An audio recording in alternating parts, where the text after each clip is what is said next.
OpenAI's GPT-2 and GPT-3 and neural network architectures like it, with billions of parameters and trillions of bits of input data, have actually made a sea change in the way that we think about not just neural networks, but also software in general. And I did an episode on that earlier about software 2.0. But these neural network architectures have also started to make changes in the world of creativity, the way we think about art, and the way we think about a lot of creative aspects that we have always attributed to human beings. Will Tesla's full self-driving be like GPT? And what are the consequences of that if it is? Let's take a look.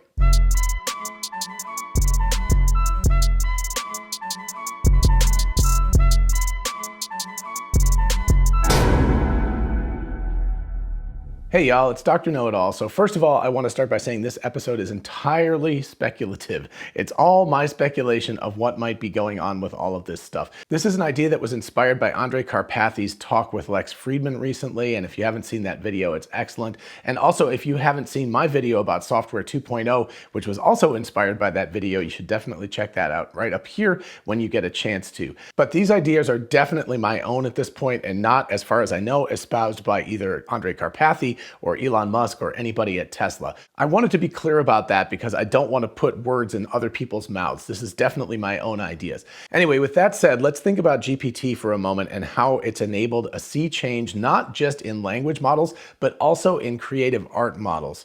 So GPT, GPT-2, GPT-3, etc., and GPT-4, when it comes out, which is going to have even more insane numbers of parameters and so forth, as well as other language models that have followed suit, have taken the idea of creating a massive number of parameters. In other words, the little knobs that you can tune in order to change the way that inputs go to outputs. So in other words, as you put in a picture of a dog or a cat, you know, the classic example, it figures out what the answer is for that. Now, of course, with language models, it's more like the words, the cat sat in the hat. And what you do is you remove the word hat and you let the thing auto-regressively try to figure out what that last word in the sentence is, or the second word, you could take away the word cat, etc. But by giving these massive language models literally trillions of words from the internet, not just words, but words combined with each other and in different languages and things like that, you get almost human level behavior sometimes where you can ask these language models questions and you can actually prompt them in ways and they can answer in strings that actually look like a person is returning the answer to you. So that's really interesting and fascinating in its own right, and it kind of begs the question of whether it's passing the Turing test or not. And that is something that I'm going to get into at some point, probably in a future video, or maybe with Farzad and company later today as you guys get this, because I'll release that in the morning and we're going to have a conversation in the afternoon.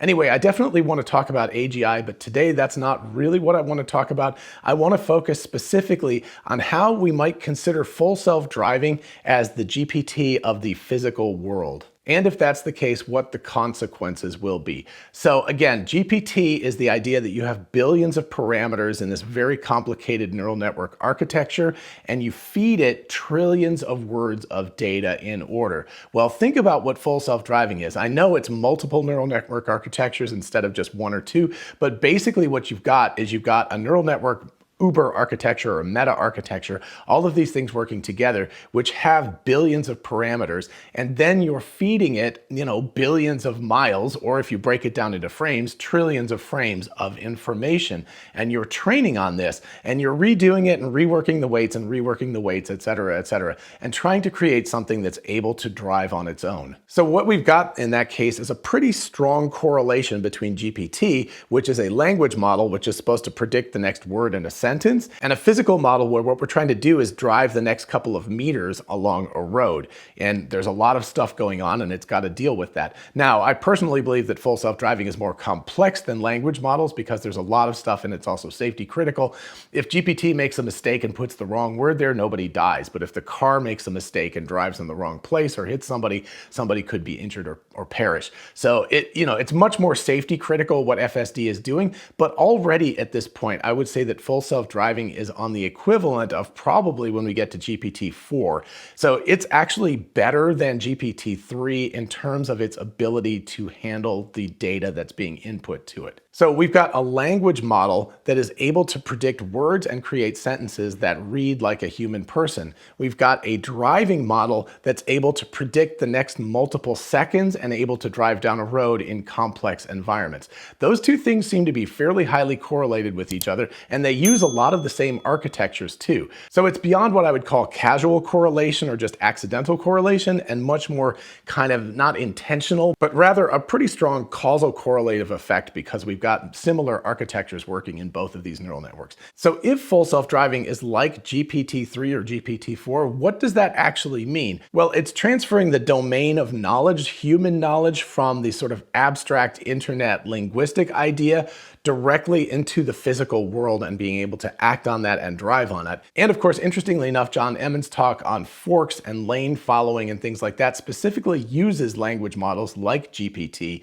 in order to map out lanes and intersections and stuff. And if you haven't seen that video, you should definitely check that out as well. So that's all well and good and interesting. You might say, yeah, that's a cool, interesting correlation. But let's follow this rabbit hole a little bit further. Let's look not just at GPT, but what it's done for programs like DALL-E 2 and for Imagen and for Stable Diffusion and others. While OpenAI has not released the code base for GPT-3, in other words, the weights of the neural net architecture, what they did release was CLIP, which pairs images and text and gives us the very basis for the way that things like DALL-E 2 and other programs like this work. They have open sourced that, and that has allowed people to utilize this language model that was originally created in GPT-3 to create things like artwork and stuff based on people typing in words. And by the way, on my other channel for my company, Artomatic, I actually did a video with my co-founder on CLIP and also on diffusion and things like that. So you should definitely check out that video as well. So lots of videos to watch, I know. So once you watch this one, you're gonna have to watch a whole bunch to figure out all of the different parameters of this whole thing.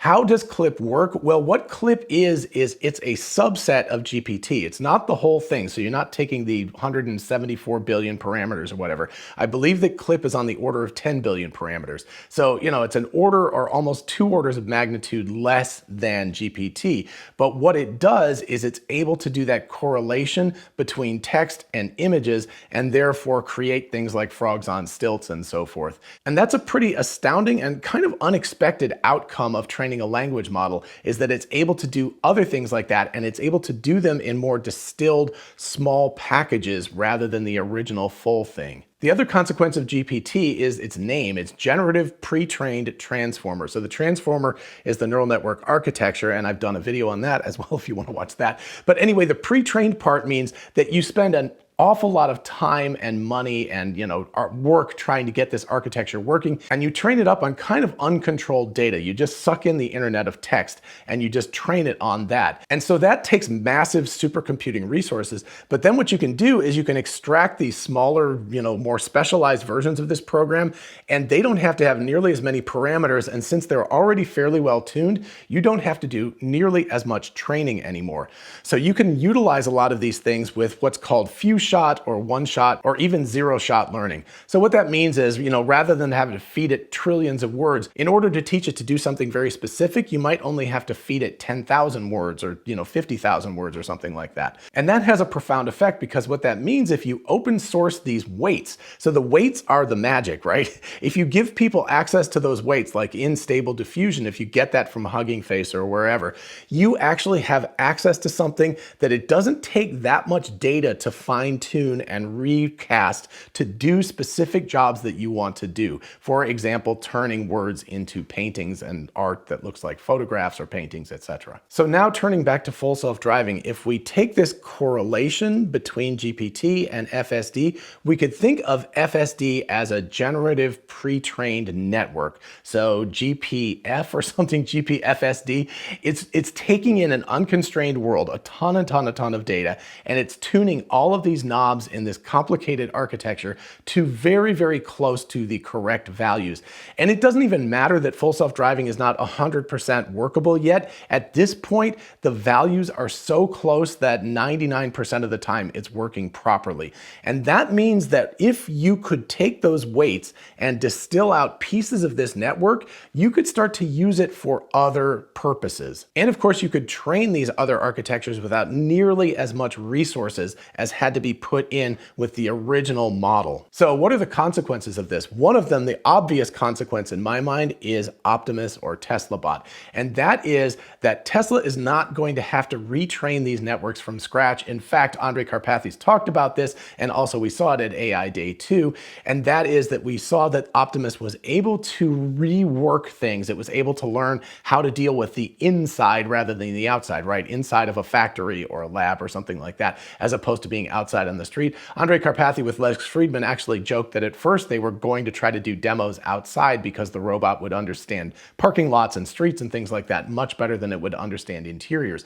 But the consequence of having this sort of almost fine-tuned and almost perfectly weighted network means that what they probably were able to do was in a very short time with a very little amount of data to recast that network into something that worked in an interior environment with desks and computers and people and watering cans and flowers and things like that, rather than outside with cars and traffic lights and everything. So a big question people keep asking me over and over again, and one of the reasons I wanted to do this video so much was like, how are they going to get these billions of miles of data to train Optimus? And I'm like, they don't need that. They don't need nearly as much information.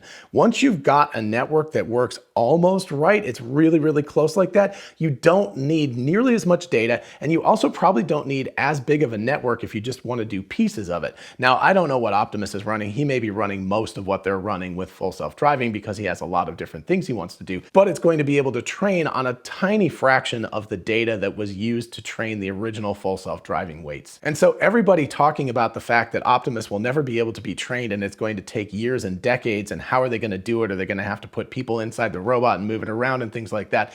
I don't believe that that's the case. I think they've already got a system where the full self-driving network is so close to being perfect at this point that they can transfer it and retrain an Optimus really, really rapidly without that much data. So we'd call it maybe not few shot learning because it's more than a few, but not a massive amount of shots learning. So it doesn't need nearly as much data as the full self-driving system did to learn how to drive. The second point is the potential for smaller networks doing specialized tasks. Now this gets more speculative. I don't really exactly know, but this is one of those things where, you know, if you kind of take an analog to putting in text and getting out artwork, you could do a physical analog of that with a smaller computer system that wouldn't necessarily have to control an entire robot. But let's just take Optimus, for example. You could have a thing where you could type in or talk to it, of course, which would be easier. So it would do speech to text translation, which is a relatively solved problem at this point. But anyway, you could say, Teslabot, go to the kitchen, grab me a Corona beer out of the refrigerator and bring it to me. And you wouldn't have to have ever shown it how to do that. It would take the data that it's got and the things that it's done before, and it would be able to take the text, extract the information that it needed, what sort of instructions it wanted, and maybe it would be even simpler. You could just say, you know, Teslabot, grab me a beer, and it would know that you liked Corona. I don't know why I'm saying Corona, whatever. Just as an example, it would know that that would probably be in the refrigerator in the kitchen, and it would be able to map that stuff out. And so it would be able to, without having been trained and explicitly shown how to do all of these steps before, by taking its knowledge, it would be able to translate a text command into activity and do that activity. And think about that. That's the same sort of paradigm shift that we're currently getting with something like Stable Diffusion or DALL-E 2. We're going from the paradigm of having to teach the robot every single motion that it has to do, which is basically what has to happen in a factory and so forth right now, right? So if you want a factory to pick up something and move it over here and then let it go and then move over here, you have to tell it mostly what you want it to do. And you're not really doing it in a rational way. You're just saying, move to this point, clamp on this, move up, move to here, put it down, let go, you know, that kind of stuff. There's no rational understanding on the part of this robot what it's doing. It's just repeating the same thing over and over again with a specific cycle time. What I'm saying is that we can get away from that teaching paradigm and move to more of one that would be much more of a human type of paradigm. It's the kind of thing where you would tell somebody else that, right? If somebody came over to your house, you could say, could you grab me a beer out of the refrigerator? That person wouldn't have to ask you to teach them how to walk into the kitchen and where is the refrigerator? How do I open up the door? Where is the beer? What is the beer? You know, grabbing things like that. That's the kind of stuff that you would expect another human being would just be able to, even if they'd never been to your house before, they would be able to process that information and figure it out on their own. And what I'm saying is that we're looking at the potential for a paradigm shift of robotics from having to tell the robot every single movement without it understanding rationally at all what it's doing, to it being able to interpret what you're saying in text and to turn that into action, just like DALL-E 2 is taking text and turning it into images. And if you think turning text into images is a huge paradigm shift, just wait until you can tell a robot something that it's never heard before and it's able to perform that activity. That is going to be a massive paradigm shift. And by the way, I think this tails into AGI, or artificial general intelligence. And I want to be very clear here. I'm going to do another video on this very particular subject, but I do not believe that AGI equates to consciousness. In other words, a general intelligence, something that can do many, many tasks rather than just one or the thing you've shown it, does not equate to something being conscious or having an understanding of itself. There's a lot of kind of conflation of those two things together. We watch movies like I, Robot or read the book I, Robot, and we think about the fact that these robots actually have consciousnesses and understand themselves. And what I'm saying is that I believe AGI will come a long time before consciousness will come. But anyway, that's the topic for another video. But AGI, what I mean by that is it's no longer doing a specific thing. Full self-driving for Tesla is not quite AGI, but it's really starting to edge toward it because it has to be able to do a lot of things, including eventually interpret human intentions. It's got to be able to understand that that person standing next to the road is going to go into the road or not go into the road. And it's already starting to figure that out. And if you think about the way that sort of general intelligences like us work, that is important. That modeling of other human beings, that modeling of other entities in the universe and trying to figure out their intentionality is part of what makes us effective animals and able to interact in the world and be successful in the world. So anyway, I think that we are on the cusp of a massive paradigm shift. And the first indication of that is that Tesla is going to be able to train Optimus, the Teslabot, much, much faster and more effectively than the experts out there imagine is going to be possible. And so when we get to AI day number 3 or some demo or something like that next summer, people are like, wait a second, how did this thing possibly go from barely being able to walk to being able to do all of these useful tasks so rapidly? Where's the data? How was it trained? Well, I think that that's going to be because the full self-driving computer was already so close to correct and had all of the little knobs tuned so close to correctly for the robot that it was really relatively simple to transfer that information and to move from having to have massive amounts of data to train the original network to needing way, way, way less data to retrain the network to work effectively in new environments. Then I also think that what we're going to see is something analogous to CLIP in the world of text to image, and that would be, you know, some sort of text to activity type of translator. So that would be a correlation of a text with a given activity. And that is going to be a real breakthrough if that happens. And again, without going into too many details, it should be doable without needing a really ridiculous amount of data. It should be able to be done relatively straightforwardly with a reasonable amount of input data. And now we get to something that I, as a Tesla shareholder, and many of you are probably not going to be pleased about, but I, as a human being and a humanist, actually think would be really, really important for Tesla to do. And I don't know if they're going to have the, let's say, guts to do that. There's another term for it, which is a better term, but I try to keep things family friendly around here. But anyway, I don't know that Tesla's going to have the guts to do this, but what if they open source the neural network architecture for full self-driving? What if they said, after they had it trained pretty darn well, or even right now, again, it's like 99% accurate right now, so it's amazingly well trained. What if they said, you guys can have it, here it is, world. Tesla is, you know, this is not something that they haven't done before. They've open sourced all their patents. So it would be possible for Tesla at some point in the future to say, here is the pre-trained architecture. Do with it what you will. Or alternatively, they could do like OpenAI has done and say, here is CLIP, here's a subsection of our architecture, you can have at it with that as well. Would it give over Tesla's massive advantage in full self-driving and the huge lead that they have and the money that they've spent? Absolutely. Which is why I say, as a Tesla shareholder, I'm not sure this is a great idea.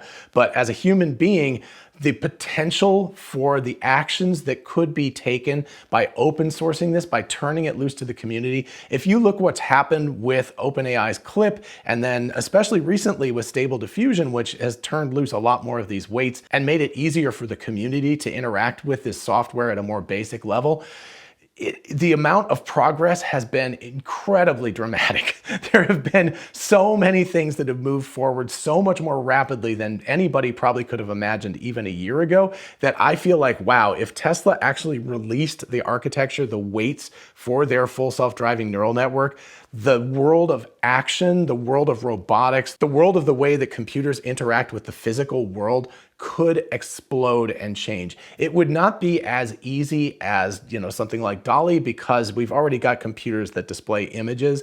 And so it's a relatively straightforward thing from the hardware point of view. Whereas here you have to deal with hardware as well, right? And we need something that actually interacts with the world.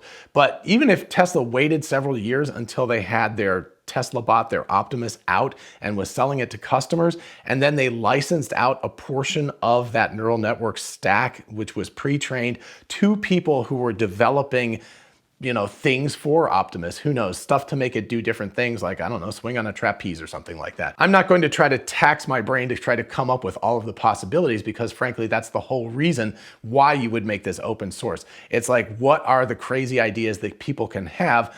And what could this thing do in the physical world if we had access to those neural network weights? And again, in Software 2.0, the neural network weights and the architecture are the equivalent of the code base. So effectively what you're doing is you're giving over the code base to the open source community, and you're saying, have at it and see what you can come up with. If that happens, and you have things like Teslabots in the world, if they already exist and there's, thousands of them around, the capabilities of that robot could explosively go up. You could see this thing go from being a kind of a basic, I can do some basic tasks, to being a fully fledged human in a matter of, months or years or something like that. So again, as a Tesla shareholder, I'm like, yeah, it's like if they hold on to this, they can make a monopoly and they can have a ton of money. But as a human being and wanting to see this expand as rapidly as possible, I would love to see them at least license out portions of this architecture and portions of the weighted models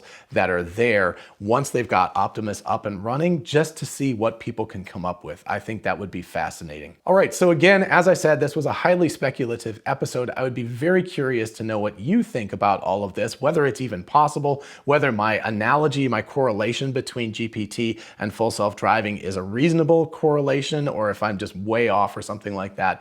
Anyway, definitely let me know in the comments what you think about that. And of course, don't forget that my co-authors, Randy and Lars and Brian and I, have a book out, The Musk Mission. It's currently a #1 bestseller on Amazon for technology category. Anyway, the link for that is in the description, so definitely check that out if you're interested. And hot off the press, we've now got a new t-shirt that says, "I appreciate your feedback, that'll be $8. Reference to Elon Musk's tweets that are taking down people that are complaining about the $8 Twitter fee. If you're interested in picking one of those up, just check out the link in the description. As always, a huge shout out to my patrons on Patreon. Thank you all so much for your support. I truly do appreciate it. The support really means a lot to me. Thank you so much. And of course, if you want to join the team, just check out the link in the description. And finally, don't forget we are both Tesla and Amazon affiliates. If you look in the description, you can see how going shopping for a solar roof, a power wall, or anything on Amazon helps out the channel.